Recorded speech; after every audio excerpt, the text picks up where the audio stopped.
My name is Chris Wainwright, and I'm a first-year PhD student in the Engineering and Public Policy Department here at Carnegie Mellon University.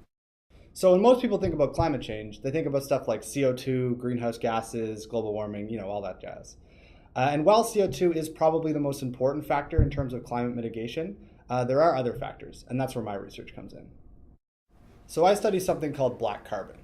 Black carbon is a kind of atmospheric particle that's emitted from all kinds of different combustion sources, stuff like diesel engines, cook stoves, biomass burning. Now, while most atmospheric particles actually reflect sunlight and cool the atmosphere, black carbon has the unique property of absorbing incoming sunlight, and this creates a net warming effect, much like CO2. So recent studies have shown that the amount of warming you get from black carbon might be as high as 2/3 that you get from CO2. Now, of course, this has scientists and policymakers scrambling because they want to maybe use black carbon as some sort of supplementary mitigation strategy with CO2. Unfortunately, black carbon is a lot more complicated than CO2 is. The amount of warming you get from black carbon is actually very source dependent. Black carbon also has these complex cloud interactions that may end up cooling the atmosphere.